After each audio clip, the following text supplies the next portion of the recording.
ఓం నమో వెంకటేశాయ నమ. ఓం శ్రీ సీతారామచంద్ర పరబ్రహ్మ స్వరూపాయ స్వరూపిణే నమ. ఓం దక్షిణామూర్తే నమ. ఆచార్య శంకరాచార్య గురుభ్యో నమ. ఓం శ్రీ మాత్రే నమ. మనం ఇవాళ మొదలు అమ్మవారి యొక్క పూజా తత్వాన్ని ఆమె అద్వైత భావనతో మనం చూద్దాం. ఫస్ట్ స్వామి ఏం చెప్పి గురుగారు ఏం చెప్తున్నా అంటే, సరిత్పత్తి అంతః కలయతి గంగాంతో తేని ధరాధర కైలాసే తుషారగిరినాంనా పునరిహ ఉభౌ అపి ఏత ఉభయతః చితౌ తే కథమపి మహేశాని స్థాతుం తవ చరణయో శక్యమభవత్. సరిత్పతి అంటే సముద్రుడు. ఫస్ట్ సరిత్పతి అంతా కలయతి గంగాం చుతుహిని అన్నాడు. అంటే సముద్రం లోపల గంగ మన హిమత్ పర్వతం నుంచి ప్రవహించి మన అక్కడికి సముద్రం కలిసిపోతుంది గంగాయముడు. ఈ గంగాయముడు ఎవరు? సాక్షాత్ పరమశివుని జటాజుట నుంచి వచ్చినటువంటి గంగ. అంత పవిత్రమైన గంగ హిమత్ పర్వతంలో పుట్టి ఇక్కడి నుంచి మనం సముద్రంలోకి ఎన్నో ప్రవహిస్తూ సముద్రం కలిసి ఆయన పుట్టడం హిమత్ పుట్టింది, సముద్రంలో కలిసి ఇద్దరినీ పవిత్రతగా పుట్టింది. ఎందుకంటే అది శంకరుడి యొక్క జూటంలో గంగ, నారాయణ పాదపద్మం నుంచి ఉద్భవించిన గంగ అంత పవిత్రమైనది. కాబట్టి అటు హిమవంతో సముద్రుని ఇద్దరిని తీర్థాద్వేషి ఇకపోతే అంత తన లోపల గంగా నది పెట్టుకున్నాడు. తుహినే ధరాధర హిమత్ పర్వతుడు కైలాస పర్వతంపై తుషారగిరి నామ్న మంచుకొండ అనే పేరుతో కైలాస పర్వతం అక్కడ ఉంది. అక్కడే అమ్మవారు అక్కడనే కైలాసగిరి పర్వతం దగ్గర హిమంతుడికి బిడ్డగా పుట్టింది.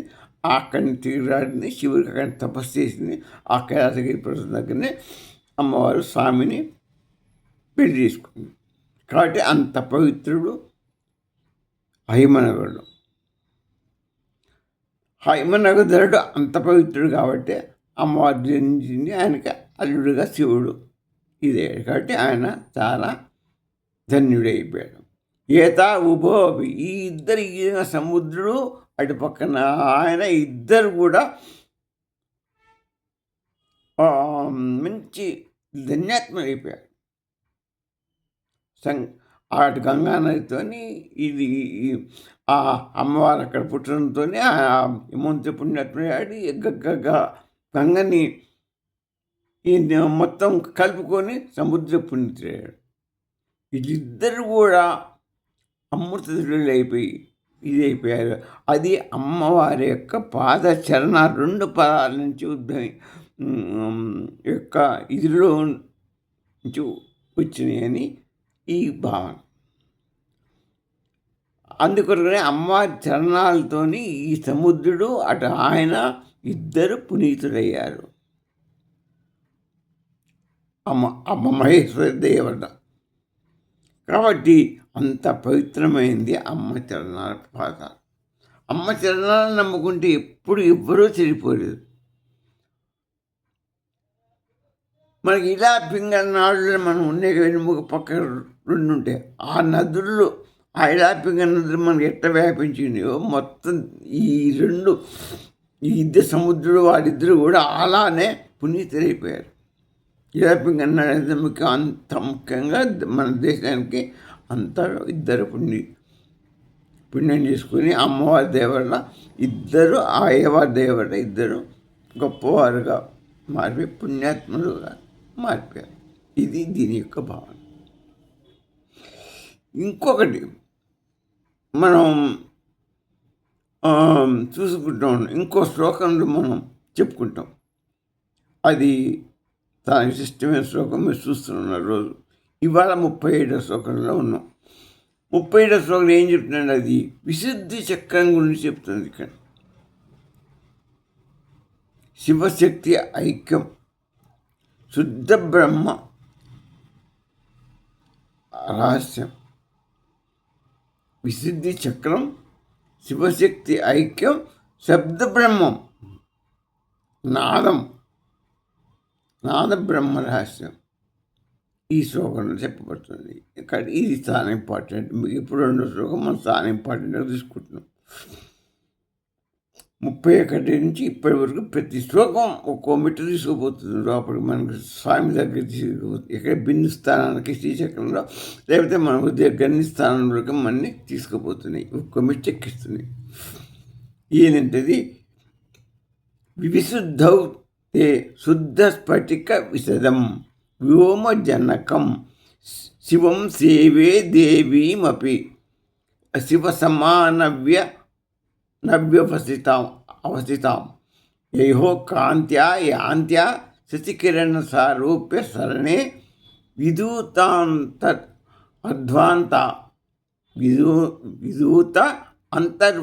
అంతర్ధ్వాంత విరసతి చకోర ఇవ జగతి. అద్భుతం. ఏంటంటే ఇది నిన్న మనం 36వ శ్లోకంలో ఇక్కడ ఆజ్ఞ చక్రం గురించి చెప్పుకున్నాం. ఇది చాలా ముఖ్యమైన స్థానం. ఇక శంభు స్థానం. ఇది శంభు తన కోటి వెలుగులతో వెలిగి అందరికీ చైతన్యాన్ని 1000 కోట్ల సూర్యచంద్రుడు సమానంగా చైతన్యాన్ని ప్రేమ ప్రకాశింపజేస్తున్నాడు అని మనం చెప్పుకున్నాం. ఇవాళ ఏంటంటే విశుద్ధి చక్రం, ఆజ్ఞ చక్రం అయిపోయింది. ఇప్పుడు కిందికి వచ్చాడు, విశుద్ధి చక్రంలోకి గురించి చెప్తున్నాడు. ఆ విశుద్ధి చక్రం ఏంటట? శుద్ధ స్ఫటిక విశుద్ధం. విశుద్ధవుతే నిర్మలమైన స్ఫటికం వలె స్వచ్ఛమైనటువంటిది ఈ విశుద్ధ చక్రం. విశుద్ధం అంటే స్వచ్ఛమైనటువంటిది. ఆ చక్రం చాలా నిర్మలమైంది, స్వచ్ఛమైంది. అందుకని ఈ కైలాసపర్వతం దగ్గర మన ఆ సరస్సు ఉంది కదా, కైలాస మానస సరస్సు. ఆ మానస సరస్సు ఎంత తేటగా ఉంటుంది సార్, విశుద్ధం. అందుకు కైలాసీకరం కంఠస్థలం లాంటిది. ఆ స్వచ్ఛమైనది అసలు ఎంత కూడా అందులో నలిసి కూడా కనపడదు, మాలిన్యం ఉండదు. అది విశుద్ధ చక్రం చాలా పరిశుద్ధమైంది. ఇది వ్యోమజనకం. వ్యోమజనకం అంటే ఆకాశ తత్వానికి మూలం, వ్యోమతత్వానికి మూలం. శివం సేవే, శివుని నేను అటువంటి వ్యోమతత్వానికి ఆలవాలమైన ఈ విశుద్ధ చక్రాన్ని, ఆ స్థానంలో ఉన్నటువంటి ఆ శివుణ్ణి నేను పూజిస్తున్నాను. శంభుని, ఆ శివశక్తిని పూజిస్తున్నాను. శివుడు ఉన్నాడంటే శక్తి ఉన్నట్టు గుర్తుపెట్టుకోండి. శక్తి ఉన్నది అని మనం అనుకుంటే అక్కడ శక్తుడు, ఎందుకంటే వాళ్ళ సగం 50% కాబట్టి శక్తి ఉన్నదంటే ఇంకో 50% ఆయన ఉన్నట్టే. శివుడు ఉన్నాడంటే 50% అవునంటే ఇద్దరు ఉన్నట్టు లెక్క. శివుడు ఉన్నాడన్నా ఇద్దరు ఉన్నట్టే, శక్తి ఉందన్నా ఇద్దరు ఉన్నట్టు. వాళ్ళిద్దరు మనం విభజించాలి రూపాయన లెక్క. శివుని ధ్యానిస్తున్నాను. ఆ విశుద్ధ చక్రం ఉన్న శంభుని, శివుని శక్తి స్వరూపాన్ని నేను ధ్యానిస్తున్నాను, ఆరాధిస్తున్నాను, పూజిస్తున్నాను. దేవుని అనుగ్రహం దేవీమపి, దేవిని కూడా శివ సమానవ్య అవస్థితాం, శివునితో సమానంగా స్వరూపించగలదానిగా ధ్యానిస్తున్నాను అని ఇప్పుడు నేను చెప్పింది అక్కడ చెప్తున్నాడు. ఎప్పుడు ఒక్క పదం వచ్చిందంటే ఇద్దరు ఉన్నట్టే. అది ఏ పండితుడు ఎక్కడ అది అండర్స్టాండ్, ఫండమెంటల్. ఏయో కాంతి ఆ శివశక్తుల ప్రకాశం వల్ల ఈ యుద్ధ చక్రంలో నుండి అమ్మవారు అయ్యవారు యొక్క ప్రకాశం వల్ల శశికిరణ సారూప్య సరణి చంద్రకిరణాల వంటి శశికిరణం అంటే చంద్రకిరణం సారూప్య శాంతి అంటే చంద్రకిరణంతో చెప్పాడు. ఇక సూర్యకిరణం చెప్పాడు అంటే శీతలంగా అంటే చల్లని చూపు శాంతిమయం ప్రకాశంతో విధూత అంతర్ధాంత అజ్ఞానాంధకారాన్ని తొలగించి చల్లని చూపు ప్రకాశిస్తున్నారు. విశుద్ధ చక్రం ఉండే అమ్మవారు అయ్యేవారు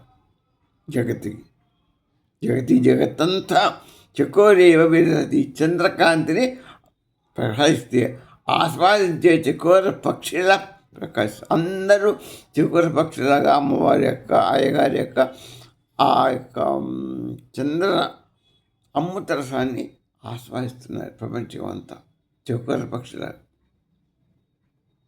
దేవతలు, దానవులు, గంధర్వులు, మానవులు ప్రతి ఒక్కళ్ళు ఆనందంతో మైమరిచి ఆ యొక్క ఆస్వాదిస్తున్నారు. అభివృద్ధి చక్రంలో అమ్మవారి గారు చంద్రకాంతితో ప్రకాశించారు కదా, ఆ కాంతితోని ఇదంతా అమృతాన్ని తాగినట్లుగా ఇదైపోయారు. ఇక్కడ నేను చెప్పే కదా 36 స్థానం నుంచి 37కి వచ్చాము. ఒక మెట్టు ఇంకా అమ్మవారి స్థానానికి ఆ బిందు స్థానం, అమ్మవారి స్థానం అంటే బిందు స్థానము, లేకపోతే ఉదయాకాశంలో ఇంక దగ్గరికి చేరుస్తున్నాడు. ఇక్కడి నుంచి ఇక్కడ చేర్చాడు, ఇక్కడి నుంచి లోపలికి కూర్చుపోతాడు. ఇక లోపలికి ఉదయ ఆకాశంలో ఉన్నటువంటి ఆ స్థానం బిందు స్థానమే. అదే శ్రీచక్రంలో కూడా త్రికోణంలో ఉండే బిందు స్థానం, అదే చిదాకాశంలో ఉండేటువంటి సచిత్ర స్థానం తీసుకుపోతున్నాడు. ఇక్కడ ఆజ్ఞాచక్రం అంటే పరశంభు. పరశంభు అంటే పరబ్రహ్మశంభు అంటే పరబ్రహ్మ యొక్క చైతన్య ప్రకాశం. ఆజ్ఞ విద్యుత్ చక్రంలో ఉన్నారు, పరబ్రహ్మ చైతన్య ప్రకాశం ఉంది అక్కడ. ఆ ప్రకాశం వల్లనే అన్ని అవుతుంది. అమృత కిరణాలు వర్షిస్తున్నాయి చంద్రకాంతి కిరణాలతో చల్లగా. అవి అందరూ ఆస్వాదిస్తున్నారు చకోర పక్షులాగా. అంటే విశుద్ధి చక్రం మనకి ఏం చెప్తుంది? ఆకాశతత్వం చెప్తుంది. ముందే చెప్పాను నేను. ఆకాశతత్వం అంటే శబ్దం. ఈ కంఠం ఏంటి? శబ్దం, నాదం. ఓంకారమే ఫస్ట్ వచ్చినటువంటి బీజాక్షం నాదం. దాని నుంచి మొత్తం అదే ఆకాశ శబ్దం. శబ్దం అంటే ఆకాశం అంటే శబ్దం ఉత్పత్తి అయింది ఆకాశం నుంచి. ఆ శబ్దం అయింది మొదలు ఓంకారం. ఆ ఓంకారం అన్ని లోకాన్ని సృష్టించింది. అదే పరబ్రహ్మస్వరూపం ఓంకారం. అదే శబ్దం, శుద్ధ చైతన్య తత్వం. అక్కడి నుంచి ఇక్కడ శ్లోకంలోని అత్యంత ముఖ్యమైనది విశుద్ధ చక్రం. ఈ విశుద్ధం, ఈ శబ్దం ఆకాశం నిర్మలంగా ఉంటుంది. అంతే, ఆకాశం కల్మషం ఉండదు. ఈ భూమి, వాయువు వరకు కూడా కల్మషాలు. నీరు, భూమి, నీరు, అగ్ని ఇవన్నీ కల్మషాలు. వాయువు వరకు కూడా ఈ 4 తత్వాలు కల్మషం ఉంటాయి. కానీ ఆకాశం నిర్మలంగా ఉంటుంది, పరిశుద్ధంగా. అనుకో విశుద్ధ చక్రం ఇది. విశుద్ధ అంతకన్నా పవిత్ర అనుకో ఆకాశతత్వం అని చెప్పారు. ఇది అత్యంత ముఖ్యమైనటువంటి పదం, విశుద్ధ పదం. అక్కడ అమ్మవారు అయ్యవారు ఇద్దరు శివశక్తుల ఐక్య స్వరూపంలో ఉన్నారు. అది పరిపూర్ణమైనటువంటి సిద్ధిస్థలము. విశుద్ధి చక్రం అంటే మనం ఇప్పుడు బాగా గుర్తుపెట్టుకోండి. ఆకాశతత్వం ఈ కంఠస్థలం, శబ్దరూపం, ఉదయించే స్థలం. ఆకాశం శబ్దంగా ముందు శూన్యం ఇది, అక్కడి నుంచి శబ్దం వచ్చింది. ఈ కంఠం నుంచి మనకు శబ్దం వస్తుంది, మాట వస్తుంది. ఈ కంఠస్వరం పోయిందంటే పోతే, స్వరపెట్టికి పోతాయి. అందుకని ఇది విశుద్ధి చక్రం. ఇది ఎప్పుడు సాఫ్గా ఉండాలి, మాట అందుకుని స్వచ్ఛంగా ఉండాలి. మనిషిని బట్టే స్వచ్ఛత, ఆ మాటగా తిరుగుండా స్వచ్ఛమైన మాట్లాడాలి. ముందు ఒకటి వెనకోటి ఇస్తే అబద్ధాలు ఆడి ఎన్ని పనికిరాదు. విశుద్ధంగా ఉంటే నీకు అంత భద్రత, అంత అమ్మవారి దయ, స్వామి దయ కలిగి నీవు పవిత్రుడవుతావు. అందుకని ఆకాశం యొక్క తన్మాత్ర ఏంటి? శబ్దం. శబ్దం అంటే ఓంకారం. ఓంకారం అంటే పరబ్రహ్మ. శబ్దం, ఆ శబ్దంలోంచే మంత్రం వచ్చింది. మంత్రంలోంచే వాక్కులు, దాని మించే స్తోత్రాలు, దాని మించే నాదం, దాని మించే శుద్ధ చైతన్య ప్రకాశం. ఆ ప్రకాశ స్వరూపమే మన యొక్క ఈ సర్వ సృష్టికి చైతన్య ఆధారం.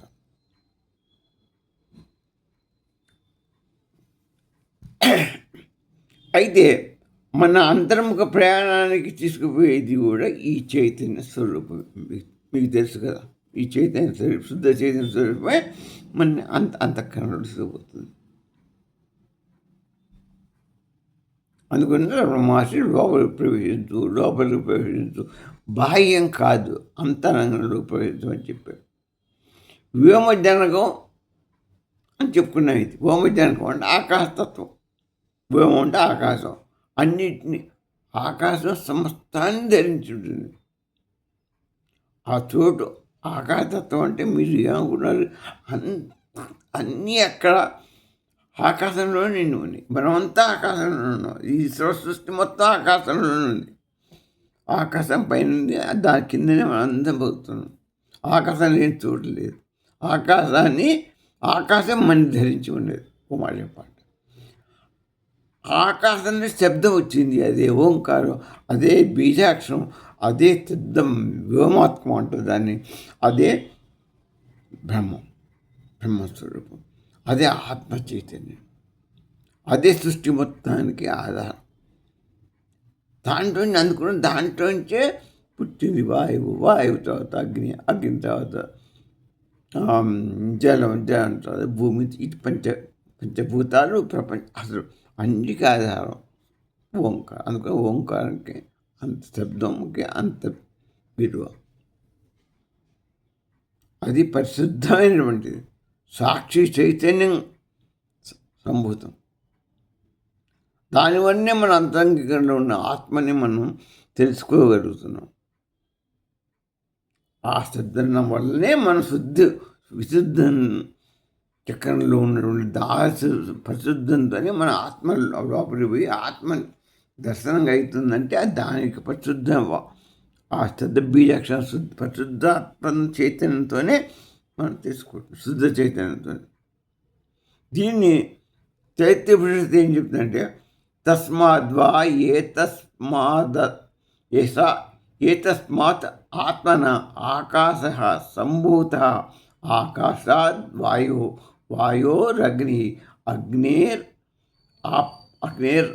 ఆపో అభ్య పృథ్వీ. అది ఏం చెప్పింది? ఆకాశం నుంచి శబ్దం వచ్చింది, ఈ శబ్దం నుంచి వాయువు నుంచి అగ్ని నుంచి నీరు నుంచి పృథ్వీ, పంచభూతం మొత్తం కూడా వచ్చింది ఆ వ్యోమతత్వంలో నుంచి అని చైత్యోపనిషత్తు కూడా మనకు గట్టిగా బలంగా బుద్ధి చెప్పి. అదే ఫస్ట్ ఆకాశతత్వం అంటే ఓంకారం, అదే పరబ్రహ్మం. ఆ పరబ్రహ్మాన్నే మండం ఉన్నది కాబట్టి ఏముంది, ఆ బ్రహ్మం ఉంది కాబట్టి దాన్ని ఆత్మ అంటాం. అందుకని ఆత్మలోంచే బ్రహ్మం, ఆత్మ ఈక్వల్ టు బ్రహ్మం. ఆత్మలోంచి ఆకాశం వీటి పంచభూత లైన్గా వచ్చి అవే సృష్టిక్రమం. అంటే మన ఆత్మ పరబ్రహ్మంతో సమానం. మనలో ఉన్నది ఆత్మ, ఆయన పరమాత్మ స్వామి. అనుకుని ఈ ఆత్మను చూసి అన్ని సృష్టిక్రమంగా పంచభూతాలన్నీ ఉద్భవించింది. అది మనం తెలుసుకోవట్లేదు. మన ఆత్మ యొక్క శక్తి, దాని యొక్క సామర్థ్యత, దాని యొక్క చైతన్య స్వరూపం చాలా గొప్పది. అది నువ్వు ఆత్మజ్ఞానం తెలుసుకుంటే కానీ నీ ఆత్మ ఎవరు ఏంటైనా సరే, నీకు ఇంతవరకు ఆత్మ అంటే బ్రహ్మాండంగా తెలుస్తుందా? అసలు బ్రహ్మం అంటే ఏందో తెలియదా నీకు? నీ ఆత్మ ఈక్వల్ టు బ్రహ్మం అంట. మరి అసలు ఆ బ్రహ్మం అంటే ఏంటి? తెలియదు. అది అందుకనే ఆత్మజ్ఞానం తెలిసి ఉండాలి. ఈ ఈ 35వ శ్లోకంలో మన పంచభూతాన్ని జైవి స్వరూపంగా చూసాం. ఈ 36వ శ్లోకంలో ఆ భూతాలలో ఆకాశతత్వాన్ని ప్రత్యేకంగా తీసుకున్నాం. మనం ఇప్పుడు పంచభూత తత్వాన్ని 35 శ్లోకం చెప్పుకున్నాం. 36లో ఆజ్ఞాచక్రం గురించి చెప్పుకున్నాం. ఇక్కడ 37లో ఏం చెప్తున్నాం? విశుద్ధ చక్రం గురించి, ఆకాశతత్వాన్ని, వ్యోమతత్వాన్ని మనం ప్రత్యేకించి తీసుకొని మనం ఇప్పుడు వివరణాత్మకంగా తెలుసుకున్నాం. అదే శబ్దం, అదే ఓంకారం, అదే నాదం, అదే బ్రహ్మం, అదే ఆత్మ. ఇంతకంటే నేను ఏం చెప్పాలి? అదే శృతి, అదే వేదం, అదే జ్ఞానం. వేదమంతా శబ్దరూపంగానే వచ్చింది. శృతుల్లో అదే శృతులు, వేదాలు ఎవరు రాయలేవి. అంతరిక్ష శృతులు వినపడ్డాయి అంతే. దాన్ని మన మాస్టరు విని దానికి ఒక రూపం ఇచ్చారు, మనకు బోధించారు, అందించారు. వ్యాస భగవానుడు ఆయన నిజంగా ఆ వేదాన్ని రాసి 4 వేదాలు విభజించి, 18 పురాణాలు విభజించి, ఉపనిషత్తులు వివరించి ఆయన మాకు అందించాయంటే అందుకని వ్యాసాయ విష్ణు రూపాయ అన్నారు. సాక్షాత్ విష్ణువే ఆయన పరబ్రహ్మస్వరూపుడు. గురువు అంటే ఆయనే. గురు పూజ చేసుకోవాలంటే వ్యాసుడినే చేయాలి. ఎవ్వరికీ అర్హత లేదు. గురువు అంటే వ్యాస పూర్ణమి. ఆ పౌర్ణమి నాడు వ్యాసుని పూజించాలి. కానీ మనం చాలామందిని ఎవరెవరినో పూజిస్తున్నాం. అది ఎవరిష్టం వాళ్ళు, దానికి మనం చెప్పాం. కానీ మన సనాతన ధర్మానికి మూల పురుషుడైన వ్యాసుడు ఆది గురువు. ఆయనే గురువు, ఆయనే వేదాలు అందించాడు. ఇంకా అసలు వేదాలకు రూపాన్ని ఇచ్చింది ఆయన. ఆది వ్యాసుడిని స్మరిస్తే అంతకంటే పుణ్యమైంది. అందువల్ల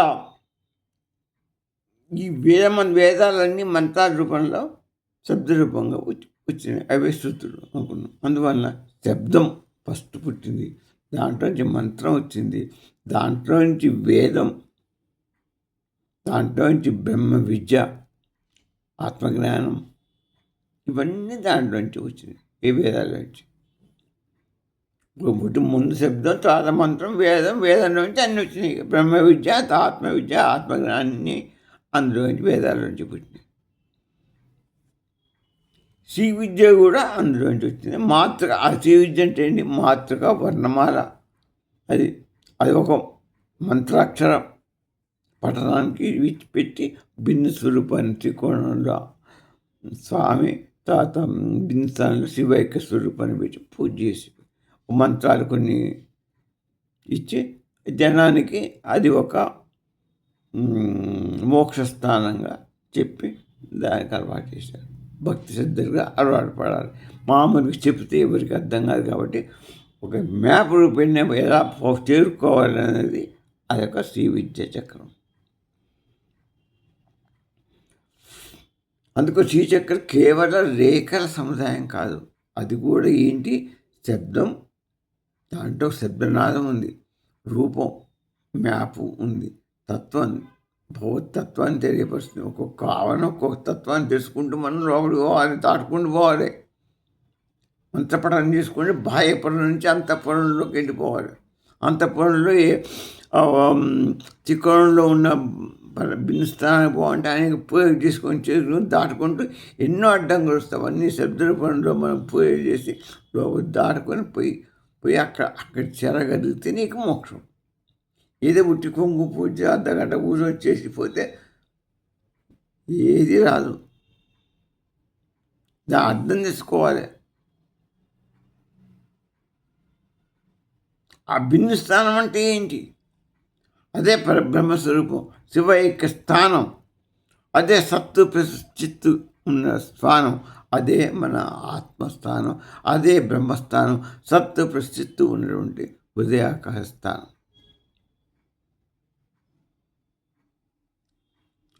అందుకనే అన్నిటికంటే మంత్రంలోని బీజాక్షరాలు గొప్పవి. అవి శబ్దరూపంలో ఉన్నాయి. అవి బీజాక్షరాలు గొప్పవి. తర్వాత అవి రూపాంతరం చెంది వర్ణమాలలు అయినాయి. వర్ణమాలలు అయి తర్వాత బిందు రూపంలో శివైక చైతన్యంలోకి మారిపోయింది. అందుకే శివైతన్యం మంత్రంలో శ్రీచక్రం పరస్పర మంత్రము మరియు శ్రీచక్రం, శ్రీచక్రం మంత్రం రెండు యొక్క ఇదే పరస్పర ప్రతిబింబాలు. అంటే ఈ శివశక్తుల ఐక్యమని అర్థం. శివం సేవే దేవీమపి. ఇక్కడ అత్యంత గొప్ప రహస్యం ఏంటంటే శివుని మాత్రమే కాదు, దేవుని కూడా ధ్యానిస్తున్నాం అనుకోవాలి. మనం ఇందాక మొట్టమొదటి మొత్తుకుంటున్నాను, శివుణ్ణి మన గుడికి పోయినా కూడా శివలింగం కనపడుతుందండి మీకు దృష్టిలో. అమ్మవారు లేనుకోవద్దు, అందులో సగభాగంలో నిన్ను చూస్తూనే ఉందయ్యా. సగభాగమే శివుడు, సగభాగం అమ్మవారు. ఆ లింగము ఇద్దరు ఉన్నారు అందులో. ఆ భావాన్ని కలిగితే దండం పెట్టే ముందు ఇద్దరికి రూపానికి దండం పెట్టాలి, నమస్కారం చేసుకోవాలి, నీ ఉదయంలో ధ్యానించుకోవాలి, స్మరించుకోవాలి. స్వామిని అమ్మని ఇద్దరిని హృదయపూర్వకంగా ధ్యానించుకుంటే నీకు పూర్ణ ఫలితం వస్తుంది. మనందరికీ సంగ రాకపోవడం, అందుకొరకు అభిషేకం చేయమన్నారు. ఎందుకు? ఇద్దరికే అవుతుంది అభిషేకం. అమ్మకు, నాన్నకి, తల్లిదండ్రులకి ఇద్దరికి ఒకపారి అభిషేకం అయిపోతుంది. అంత పుణ్యం ఎక్కడ జరుగుతుందయ్యా.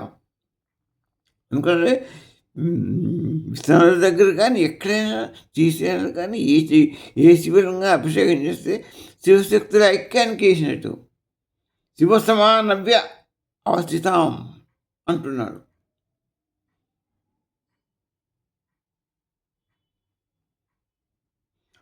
శివుని శక్తిని మధ్యం తాత్వికంగా నువ్వు విభజించకూడదు.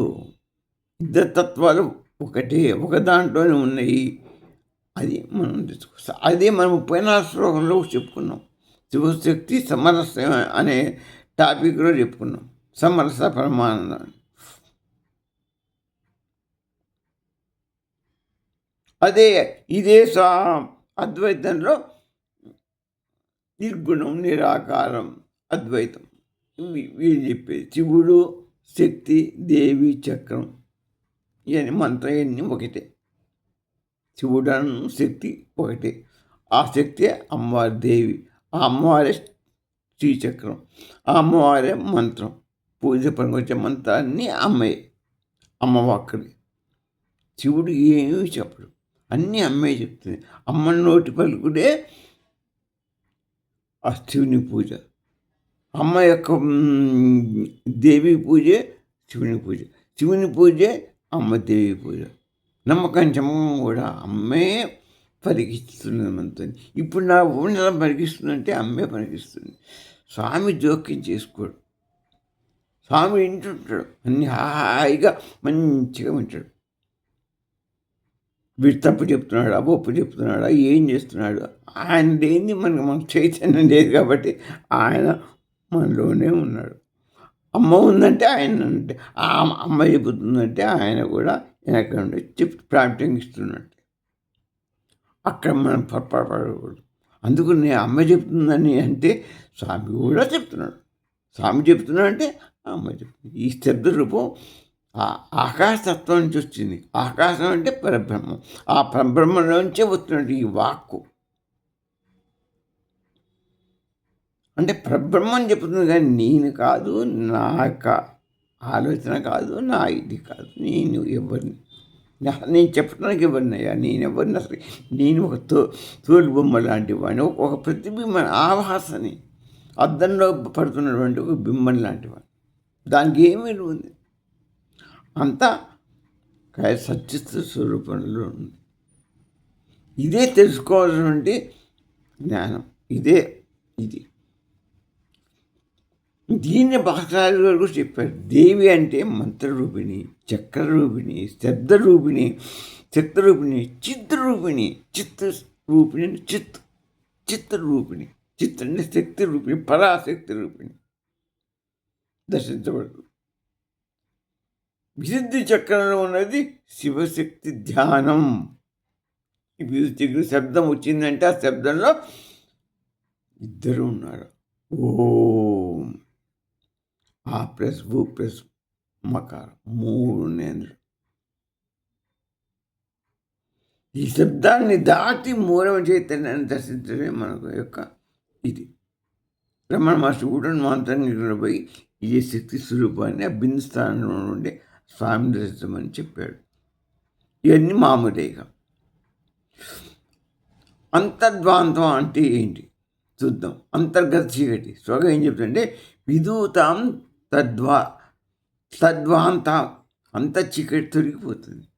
ఈ చైతన్యం అమ్మ శబ్దంలో నుంచి ఆ చైతన్య స్వరూపం గురించి మనం అంతంగా ఆత్మ చైతన్యం దగ్గరికి పోతే మనకి చీకటి అజ్ఞానం మన నుంచి అవిద్య పోతుంది.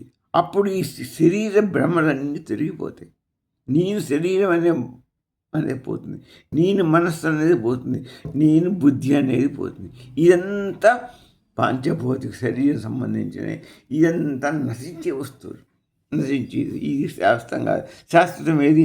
నీలో అంతరంగంగా ఉన్నటువంటి ఆత్మ, అది ఆధ్యాత్మిక నేను.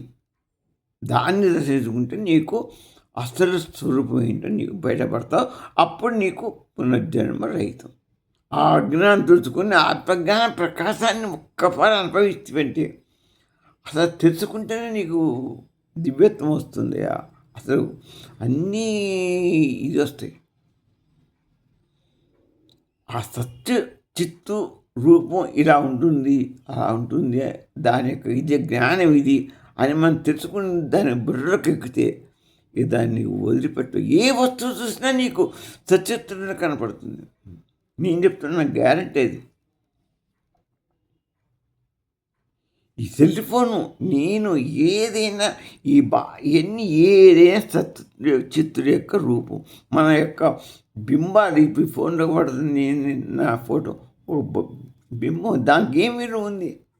నీ పక్క పోతే పోతుంది అంతే. మన జీవితమే అటువంటి బొమ్మ. ఒక స్వామి కళ్ళలో ఆయన ఇష్ట ప్రకారంగా అమ్మ ఇస్తున్నటువంటి చిత్రం. అదే మన జీవిత చక్రం. అందుకోసమే మనం బాగా అర్థం చేసుకోవాలి. చకోర పక్షి చంద్రకాంతి ఆస్వాదిస్తుందని మనం తెలుసు. కాబట్టి ఇక్కడ చకోరుడు అంటే మనం సాధకుడు. సాధకుడు ఎప్పుడూ అమ్మవారిని అయ్యవారిని ఆ యొక్క ఆత్మజ్ఞానాన్ని చకోరుల యొక్క మనం ఇది చూడాలి. ఆ ఆత్మ అమృతాన్ని మనం ఆస్వాదించడానికి ఇది చూస్తూ ఉంటే ఎప్పుడో ఒకసారికి మనకు నోట్లో పడుతుంది. ఆ అమృతత్వం పడ్డమంటే కథం. అది ఎప్పుడు పడుతుంది, ఎలా ఎదుగుతుంది అనేది నేను చెప్పగలరా? మీ జన్మ పరిపక్వత చెందినాడు మీకు పరుగుతుంది. అదే దేవి శివశక్తి ఐక్యత, చైతన్య ప్రకాశం. సాధకుని మనస్సు ప్రపంచ విషయాల నుండి అప్పుడు ఉపసంహరించబడుతుంది. ఈ ప్రపంచాన్ని నుంచి ఉపసంహరించబడి చిదాకాశంలో సత్యత స్వరూపంలోకి, ఈ హృదయాకాశంలో నుండి హృదయ గ్రంథిలో ఉన్న ఆత్మస్వరూపంలో వైపు నీకు వెళ్ళిపోతుంది. నీకు మధ్యాహ్నం ఉండదు. స్వస్తి.